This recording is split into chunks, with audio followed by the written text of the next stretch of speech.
Hello there friends and welcome. For today's BG3 guide we have my first companion build, and we'll be going with Shadowheart as a very powerful cleric tank. You'll be able to achieve 34 long-lasting AC, or even up to 36 of course with haste, to the point you'll easily be able to avoid almost every single attack enemies throw at her, including on Tactician mode even at late game. Together with a very special cleric ability with infinite uses to help you force disadvantage on enemies as to avoid attacks that would hit you. And if that was not enough, we'll still get to achieve enormous resistances, right? We have full resistance against most damage types, that's 50% less damage taken, including physical, together with amazing effects on healing. After all, we are the best tank possible. When healing allies, including yourself, as early as Act 1 even, you'll be able to apply many powerful effects such as Blast for higher attack rolls and saving throws, a minor amount of temporary hit points, and even Blade Ward for full physical resistance. Lastly, you'll still have some very nice area of effect attacks centered on yourself to further your role as the best tank. So without further ado, let us get into our Shadowheart tank build. First with character creation and build progression, of course. Later we'll cover gear. Of course, you'll be keeping Shadowheart as a cleric, and we get to pick our subclass right at level 1. Trickery, her default domain, is not really good for our tanking character. What we actually want is light, more like Lightheart, right? While it is true light lacks heavy armor proficiency, unlike life domain and also war, this doesn't really matter because we can easily acquire multiple armors in the game that are medium and let us apply our full dexterity modifier to AC so you can still achieve very high amounts. But anyways, the most important part about light is its special ability gain right at level 1 called Warding Flare. Absolutely amazing for tanking. What it does is, if the enemy's attack was about to hit you, you can, as a reaction, impose disadvantage on their attack, which of course highly increases the chances of it missing instead. Amusingly enough, this has an infinite amount of uses, right? Unlike the tabletop version, but of course by virtue of being a reaction, it is limited to once per turn. Another great part is the game won't keep asking you to activate it, because you only get the prompt if the enemy's attack was going to hit you, right? If they were going to miss anyways, you won't be asked to activate this. The benefits of Light Cleric don't stop there, however, as right at the second level, you'll also gain the very powerful Radiance of the Dawn ability. It hits an absolutely massive area around your character, great for tanks who will be always surrounded by enemies, and deals by default 2d10+1 radiant damage, which increases on further levels, to enemies only, no friendly fire, with a constitution saving throw for half. The damage is quite powerful for early game, including on Tactician, because it will hit pretty much the entire enemy pack. It also only costs a Channel Divinity use. You start with just one, but it is recharged on a short rest, right? So you have 3 uses per long rest. Later you'll have 2 uses, meaning 6 instead. I'd much rather use this than attack with your normal weapon hit, because a light cleric is stuck forever with just 1 attack per round anyways. At level 3 you'll get 2 unique spells not accessible to clerics by default. Flaming Sphere, which can help because it's a summon that can also tank for you with full resistance against most damage. And at level 5 you even get the classic Fireball spell. Meanwhile at level 6 your Warding Flare will upgrade to the improved variant, which also works on allies, right? So now you can also spend a reaction to force disadvantage on an enemy attack against an ally, it's not just on yourself. Then at level 7, Wall of Fire, amazing especially for tanks, because with this you can force the enemies to stay close to you. Level 8 is your last Light Cleric special ability called Potent Spellcasting. It's not really good, at least not for this type of character. It will increase your cantrip damage by your Wisdom modifier, but it's not like we'll be using cantrips for attacking, rather for buffing and so on. Now that we know why Light Domain is so busted for a tank, let's get into the rest of our build progression. First with our stats. 16 Wisdom is more than enough, as this character won't exactly be focused into difficulty class spells, rather your spells are mostly for buffing and healing allies. Charisma is easily dumpable, The same for intelligence. Your second most important stat is dexterity. As I said, you can fully apply it to your AC with certain medium armors for maximum tanking. Dexterity has of course other great benefits too, especially initiative, which can help a tank, because if you move first, well, you increase the chances of getting where you want, so enemies will target you instead of allies. Anyways, it also helps with spell saving throws for damage effects, and finessable and ranged weapons too. It's quite stacked. I'd much rather it than strength. Now, if you're planning on using Shadowheart as your main origin character, then you should start with 17 dexterity, because you can then accept the Hag's Gift at Act 1 for a +1, so that just at level 4 it will already become a 20. And yes, this build does work for the main character as a cleric tank too. Otherwise, for a normal Shadowheart companion, 16 dexterity is more than enough. Then be sure to go for 15 constitution, because you'll get to turn this into 16 very soon for even more hit points as a tank. The other stat is up to you. I prefer strength because if anything it increases your carrying capacity and to hit chance with weapons that aren't finessable, including the best weapon for tanking. Skills don't matter much for Shadowheart, just go with medicine and persuasion or history. As far as your cantrips and spell selection, please be sure to check my recently released best spells guide for BG3. But anyways, Blade Ward is a must-have because it's 50% less damage taken from physical attacks at 2 turns, no concentration, meaning you can and should also pre-buff with it before battle starts. Guidance is amazing to buff allies, but it's a concentration effect, so ideally you would have another character use guidance on the main face of the party for dialogue checks and so on. Besides that, we already have Light for free as a Light Cleric, and you might as well go with Sacred Flame here. It does offer a saving throw, which is annoying, but at the very least you can cast it even at melee range, without incurring penalties. Or just pick Thaumaturgy if you want Shadowheart to intimidate enemies better.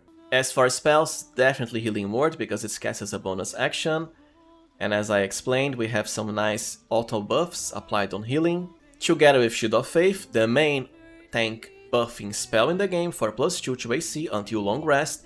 It does require concentration however, so will clash with other effects like for example, the very useful Bless. Protection from evil and good can be useful too against some enemies, most importantly undead, to force disadvantage on attacks, and that's mostly it for level 1. At level 3, don't forget to prepare 8, always, because it's one of the best buffs in the game to increase the max hit points of all party members, and you should always upcast this once you get higher spell levels for even more hit points. Warding Bond is here because it's quite the handy spell to have. It's just that because it works on the ally you cast it on, you don't need to memorize it with your Shadowheart herself. What this spell does is simple. It will grant full resistance against all damage types, that is 50% less damage taken, together with even a very nice +1 bonus to AC and saving throws, all until a long rest and without concentration too. The reason this spell is here is because, well, there's something cheesy you can do, right? You can, for example, go to your camp after resting, then have a mercenary or a party member that's not part of your active group, cast it on Shadowheart as a tank, then you remove them from party, get the other main ally, and go dungeoning and exploring, right? Because Warding Bond will remain in effect. What it doesn't tell you here is that the caster will share damage taken with the warded ally. The thing is, because our caster stays at camp, they'll still take damage, right? But it's not like they'll be in any danger. Further danger anyways. And you can always just maximize their hit points by investing in Constitution and HP feats. And well, they're just there to cast this on you anyways, they aren't an active member during battle. Cheesy but definitely very fun and effective. At level 4, pick any cantrip here, they don't matter much. And as far as your first feat, you have a few different options. My preferred pick now is Resilient, which is part of why we went with 15 Constitution, because you can now increase it to 16 for more HP. But most importantly, this also grants you proficiency in Constitution saving throws. By default, clerics only have it in Wisdom and Charisma. The higher your Constitution saves, the easier it is to make concentration checks, which matter a lot for a cleric because most of your powerful effects require concentration, and you don't want them to disappear in the middle of battle when you need them the most. Something else you can do is go for Warcaster, which instead of proficiency will grant you advantage on concentration checks only. It's not all constitution checks, and also won't increase your hit points. I'd rather Resilient. At level 5, be sure to prepare Spirit Guardians, which is amazing for area of effect damage, together with Mass Healing Word, the area of effect version of Healing Word, animates that can help you to get more summons for tanking, and of course, Revivify, but you can use it from scrolls early. At level 6 we get our improved Flare for allies. And as far as level 4 spells gained at level 7, Death Ward can help because, well, it will prevent death and leave you with 1 hit points once. Doesn't require concentration and lasts pretty much forever. So it's perfect for a tank, although I don't think you'll ever be in any danger with this build, at least not to the point of dying. Especially at the point you get this level 7. But it is something to consider. For level 8 we get our second feat, but what I would rather get now is an ability improvement, right? To maximize our dexterity, because as I've said, it will be fully applied to our AC, together of course with finessable and ranged weapons, and initiative, very important for a tank.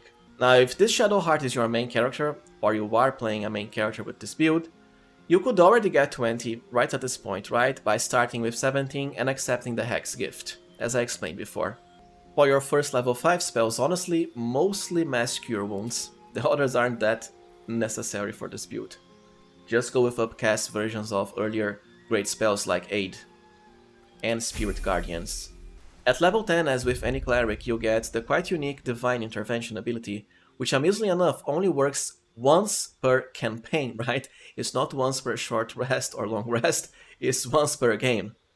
The best effect to me is to get you a legendary weapon that can help a tank a bit for healing, but you can always use the healing and revive effect too. Just remember, it's once per game. Any other cantrip? As for your first level 6 spells, mostly Hero's Feast, which works just like Aid, together with Planner Ally for a very fitting and quite powerful Angel Summon. As for your last feat at level 12, I'd honestly just max out Dexterity instead, but if you did so before, another very nice feat to have is Lucky, because just like your Warding Flare ability, it will help you avoid enemy hits, and can be used 3 times per long rest. So you'll really maximize your defenses, because even if the enemies somehow manage to get past your AC, they have to deal with both Warding Flare and Lucky. There's even something to increase hit points too, like Tough, but I don't think it's as good as the Dexterity increases or Lucky. Alright, now let us cover gear for our ultimate Shadowheart tank. When it comes to helmet, the best one is without a doubt the legendary Helm of Balduran, straight from Baldur's Gate 1. It has many powerful effects. First, you'll become immune to critical hits, amazing for a tank. Second, you cannot be stunned. Third and most importantly, a +1 bonus to AC and saving throws. And the best part is, in BG3, all of the gear that grants you increases to AC and saving throws, well, they stack with other sources, right? Lastly, you'll also be healed for 2 hit points as a minor regeneration effect at the beginning of every turn, which can help because it will proc certain on-heal benefits, as I'll soon explain. And earlier in the game, as this helm is Act 3 only, you can go with Wapira's Crown, right? So that whenever you heal an ally, you'll regain 1 to 6 hit points yourself. For cloaks, earlier the Cloak of Protection for another +1 to AC and saves, but you can also go with the very powerful Cloak of Displacement. It will reduce, right, your AC by -1, but the benefit is extremely powerful, as you'll force disadvantage on enemy attacks, lasting until you take damage, which, well, is not gonna be often when you have such high stack of defenses. So either Displacement, which I think is more efficient, or the Cloak of Protection. For armor, earlier just go with any medium armor that's enchanted, but as early as Act 2 you can already find very nice armors that are medium but allow you to apply your full dexterity modifier to AC, which is part of why I went with high dexterity, such as the Yuan-Ti Scale Mail the first, I believe, but ultimately during Act 3 you can get the Armor of Agility for even higher AC, together with a +2 to all saves, quite stacked. For gloves, if you want the highest AC, the Wondrous Gloves for +1, or my preferred pick would be the Reviving Hands. Whenever you heal a creature, it automatically gains Blade Ward, which of course means half damage taken from all physical attacks. And this also works on yourself. Plus, whenever you revive a creature, they'll gain Death Ward to ensure they remain alive even with low hit points from reviving, together with an extra cast of the main resurrection spell in the game, Revivify. These gloves also have a minor variant you can find as early as Act 1 from the main Tiefling guy at the Druid Grove, which comes by preventing the Druid ritual, right? And they're called Hellrider's Pride. Whenever you heal another creature, it will gain the same as the first effect of the Revive gloves, full resistance to physical attacks. Do note that it does not work on yourself, however, unlike the Reviving Hands, together with +1 to strength saving throws. The Luminous gloves are also another choice, because whenever you deal radiant damage, such as for example your Radiance of the Dawn ability or the Spirit Guardians spell, you inflict all enemies with Radiating Orb, which can highly reduce their attack rolls. For boots, the Evasive Shoes for the further boost to armor class. But there's also the boots of Aid and Comfort earlier, so that whenever you heal an ally, they'll gain 3 temporary hit points. It's just that later, this amount will become kinda minor, right? So it won't be as useful as earlier in the game. For amulets, ultimately greater health because the effect is quite stacked. It simply sets your constitution to 23, right? Which of course means a big boost to your maximum hit points. This is Act 3 only, however. Before that, I would settle for the Amulet of Regeneration, which provides free casts once per long rest of both Mass Healing Word and also the normal Healing Word spell. Who doesn't want extra casts of powerful spells, especially when we have gear to boost them even further with other buffs. For rings, the Ring of Protection, also available at Act 1 from what I recall, for yet another +1 to AC and saves. And you should definitely combine it with the Whispering Promise, also Act 1, which makes it so that whenever you heal a creature, including yourself, they'll be automatically blessed, so +1 d4 bonus to attacks and saves for 2 turns. The best part is, unlike the normal blast spell, this does not require concentration at all, as it's coming from an item. You can also go with the Coruscation Ring, which provides a similar effect to the Luminous Gloves. Now let us cover weapons. For the main hand, I really enjoy the Defender's Flail because it's pretty much the only weapon that further increases your AC by +1, together with reducing physical damage by 1, which does have nice synergy with your Blade Ward or Warding Bone spells, which already grant resistance. There are a few other choices too, because the Flail is not a finessable weapon, right? Which means your dexterity modifier is kinda wasted as far as physical blows. Well look, your Shadowheart has other ways of dealing damage, right? The Light Cleric archetype grants her Area of Effect abilities, including Radiance of the Dawn, which is amazing. And you can even go with finessable weapons like the Ritual Dagger, for example. I'd rather the extra boost to AC. Together with the Devotee Mace, because of its Healing Incense aura. After all, as a bonus action, you can heal pretty much your entire party at once. While it won't work on the round you cast it, because it requires an ally's turn to come, once they start healing, right? Well, your whole party, besides undead, will now have all of our nice on-heal buffs, such as temporary hit points, Bless and Blade Ward. Because you can truly hit all of your party and summons, as the other healing cleric spells that hit an area of effect, Mass Cure Wounds, and Mass Healing Word, well, they have a target limitation, right? They will not hit everyone. Besides that, we also have the Blood of Lathander. It has a nice on-death revive, but most importantly for the Toggable, Lathander's Light feature. It will of course first create light, which helps fight against some creatures, but most importantly, fiends and undead standing inside will be automatically blinded, unless they make a constitution save, so you can help against these enemy types. As far as shields, ultimately the legendary shield Viconia's Walking Fortress for +3 to AC, and most importantly, magic resistance, that is, you'll have advantage on all saving throws against spells, together with disadvantage when enemies try to hit you with their spell attack rolls. So you combine both maximum tanking armor class wise for physical attacks and spells wise too. For the earlier parts of the game, there's plenty of +2 shields, including the Safeguard shield that also increases your saving throws by +1. +3 shields though kinda only start appearing at Act 3, when you can get Viconias anyways. As far as the ranged weapon, anything goes here. I'm up for suggestions too. I like the Darkfire shortbow because we do have proficiency with it, and it lets you cast the haste spell, which is great, but most importantly, full resistance to fire and cold damage. Fire being the most important, as it's the most common area of effect type. But of course, with Warding Bond on and all of your resistances, you don't need it as much. Well, alright friends, so this was it for my Shadowheart tank guide. If you found it useful as always, please remember to like, subscribe, and also consider becoming a channel member if you can. I really appreciate your support. Thank you for watching and see you next time, friends.